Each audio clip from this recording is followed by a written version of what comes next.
सियासी मैदान में हैं, यहां से कहां आप देखते हैं विपक्षी एकता को? देखिए राहुल जी, अभी हम देख रहे थे कि विपक्षी दलों की आवाज़ जो है वो राहुल बन गए हैं, लेकिन हम यहाँ पे ये कहना चाहते हैं कि राहुल दरअसल विपक्षी दलों की आवाज़ तो बने ही हैं, राहुल इस वक्त भारत की जनता की आवाज़ बन गए हैं। और ये सबसे बड़ी बात है। आप देखिए कि पिछले 9 साल में जो राहुल गांधी भी कहते हैं कि हमारे देश में हुआ क्या, हमारे देश में जो सबसे ख़राब बात हुई, सबसे परेशानी वाली बात हुई, वो ये है कि सारी संवैधानिक संस्थाएं जिन पे हमें नाज था, जिन पे हमें गर्व था, वो धीरे धीरे ढहने लगी।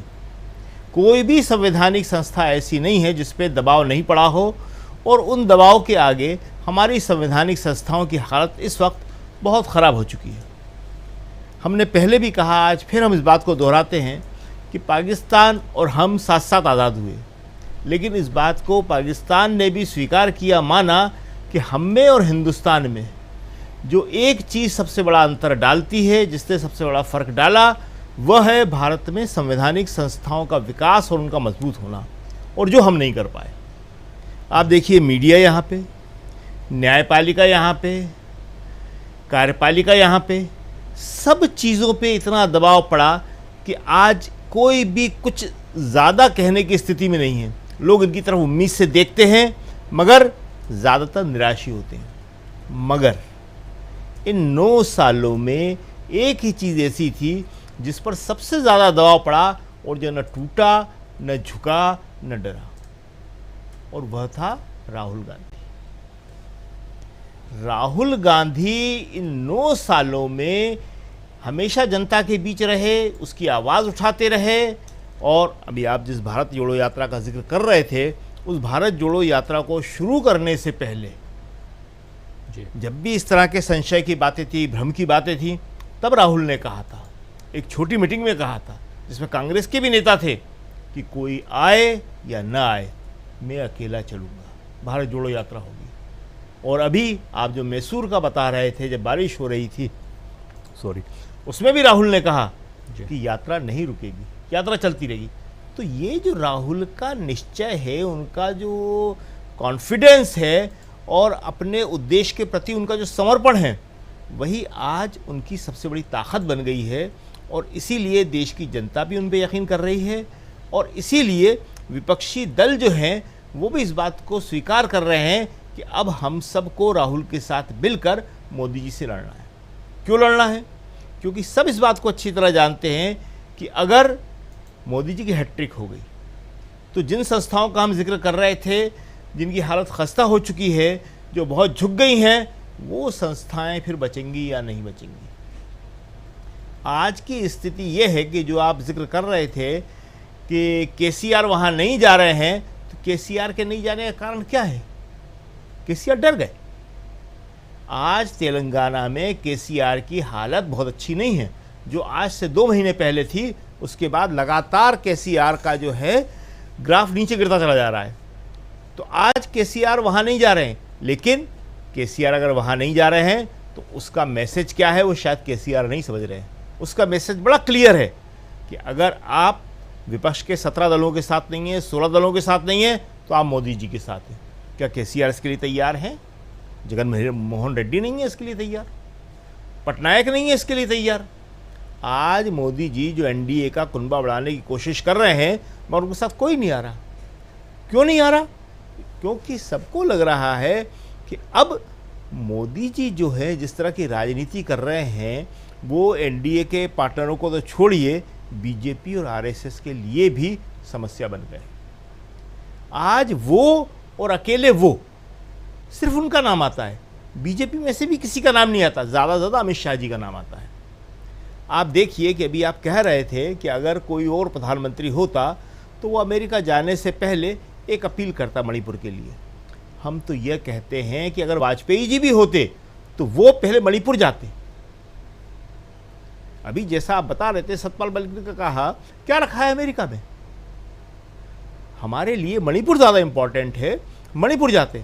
और हम आपको बताएं कि अभी 10 तारीख से 10 जून से मणिपुर के 10 विपक्षी दलों के नेता यहाँ आए हुए हैं, जिनमें 4-4 बार के मुख्यमंत्री रहे नेता भी शामिल हैं, वहाँ के विधानसभा अध्यक्ष भी शामिल हैं, और वो प्रधानमंत्री मोदी जी से एक अपॉइंटमेंट मांग रहे हैं। और अभी भी उनको उम्मीद थी कि अमेरिका जाने से पहले मोदी जी उनसे मिल लेंगे, और उन्होंने कहा कि वाजपेयी जी, ऐसी समस्या आई थी वाजपेयी जी के टाइम में मणिपुर में, और वाजपेयी जी ने हमें 2 बार मिलने के लिए बुलाया, उन्होंने अपील जारी करी, और आज मोदी जी उनसे मिल ही नहीं रहे। आज हालत मणिपुर की क्या है इसको दोहराने की ज़रूरत नहीं है, सबको मालूम है कि कितनी गंभीर स्थिति है। और जो अभी कांग्रेस के महासचिव वेणुगोपाल ने कहा, वो सही कहा कि मोदी सरकार इसको लंबा खींचना चाहती है। क्यों खींचना चाहती है, अभी आप कह रहे थे, तो उसका सिंपल कारण है, कोई बहुत ज़्यादा समझने की ज़रूरत नहीं है, नफ़रत और विभाजन की राजनीति को बढ़ाना। कुछ बातें ऐसी होती हैं जो हम लोग मीडिया के लोग कहना नहीं चाहते, मगर सरकार वो कर रही है तो कहना पड़ता है कि अमेरिका में जब मोदी जी जाएंगे तो क्या आप सोचते हैं कि वहाँ 253 से ज़्यादा 253 से ज़्यादा चर्च जलाने के मामले में उनसे सवाल नहीं होंगे? प्रेस उनसे सवाल कर नहीं सकती, प्रेस से वो मिलते नहीं हैं। जो एक ज्वाइंट प्रेस कॉन्फ्रेंस होती है 2 देशों के, जब राष्ट्राध्यक्ष मिलते हैं उसके बाद वो नहीं करवाते हैं, उसको भी वो कैंसिल करवा देते हैं। लेकिन जब बाइडेन प्रशासन के साथ अंदर बात होगी, वहाँ के अफसरों से बात होगी, खुद बाइडेन के साथ 1-to-1 बात होगी, तो क्या ये बात नहीं होगी?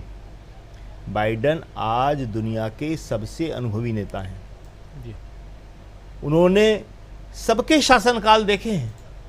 हमारे देश में उन्होंने नेहरू से लेके इंदिरा गांधी तक, इंग्लैंड के, यूरोप के सब शासनकाल देखे हैं। उन्हें राजनीति की सब समझ है। वो क्या मोदी जी से अंदर कुछ बातें नहीं करेंगे? हमारे लिए समय कोई बहुत अच्छा नहीं आने वाला है। हम बड़ी समस्या में घिरे हुए हैं, और इस समस्या का सबसे बड़ा समाधान ये है कि हमारे प्रधानमंत्री अपनी जो समस्याएं हैं देश की, उन पे कालीन न डालें, उन्हें छुपाए नहीं, बल्कि उनके बारे में खुल के बातें करें। और आज वो करें या ना करें वो अलग बात है, लेकिन जिस आप 23 तारीख का जिक्र कर रहे हैं वो एक बहुत ही इम्पॉर्टेंट तारीख है। और उसमें होगा क्या, जैसा कि आपने हेडिंग में भी लिखा कि पटना से मचेगा धमाल। पटना से पूरे देश में और देश के साथ बाहर भी जाएगा, उससे हमें कोई ज़्यादा मतलब नहीं है, लेकिन हमारे देश में एक सीधा मैसेज जाएगा कि सारे विपक्षी दल एक हो रहे हैं। क्यों? क्योंकि उन्हें भारत की डेमोक्रेसी पे ख़तरा लग रहा है। वो भारत की डेमोक्रेसी को, भारत की संवैधानिक संस्थाओं को बचाने के लिए एक हो रहे हैं, और वो जो नैरेटिव बनेगा वो मोदी के सारे नैरेटिव पे भारी पड़ जाएगा। जनता इस बात को समझेगी कि इतने दल जो आपस में लड़ रहे थे वो एक साथ खड़े क्यों हुए हैं, और जब वो खड़े हुए हैं, जो आप बता रहे थे कि 163 से तो शुरुआत हो रही है, 166 से शुरुआत हो रही है, और जिन 5 राज्यों का आप जिक्र कर रहे थे उसके बाद ये संख्या मिला के 300 से ऊपर जा रही है। तो अगर इतनी सीटों पे समझौता हो गया, और समझौता 350-400 से कम पे नहीं होने वाला है वो, तो फिर नीतीश कुमार की बात सही हो जाएगी कि अगर 350 से ऊपर सीटों पे हम समझौता करने में सफल हुए तो हम मोदी जी को 100 के अंदर रोक देंगे। तो 23 तारीख की मीटिंग बहुत इंपॉर्टेंट मीटिंग है। इसीलिए आपने कहा कि अभी केजरीवाल जाएंगे या नहीं, पता नहीं, ठीक है, न जाएं। अगर केजरीवाल नहीं जाएंगे तो फिर सीधा संदेश जाएगा कि केजरीवाल मोदी जी के साथ है। देखिए, एक सबसे बड़ी बात जो हुई है वो तीसरे मोर्चे की बात ख़त्म हो गई, और ये बहुत अच्छा हुआ। एक प्रधानमंत्री नरेंद्र मोदी का मोर्चा या प्रधानमंत्री नरेंद्र मोदी की ताकत, दूसरी उनके विपक्ष की ताकत, जिसका नेतृत्व आप चाहे राहुल गांधी को दें, चाहे नीतीश कुमार तेजस्वी को दें, चाहे शरद पवार को दें, चाहे सबको मिला जुला दें। तो 2 ताकतों के बीच ये सीधी सीधी लड़ाई है, और 2 ताकतों के बीच लड़ाई होने में सब कुछ साफ हो जाएगा, और निश्चित ही रूप से ये मोदी जी के लिए बहुत बड़ी परेशानी हो जाएगी जो 1-to-1 फाइट 350 और 400 सीटों पे होगी। जी राजीव जी। 166 से कांग्रेस की गिनती शुरू हो रही है। 166 सीट्स, जहां पे ऑलरेडी कांग्रेस का गठबंधन है। 6 राज्य हैं, 6 राज्य में एक राज्य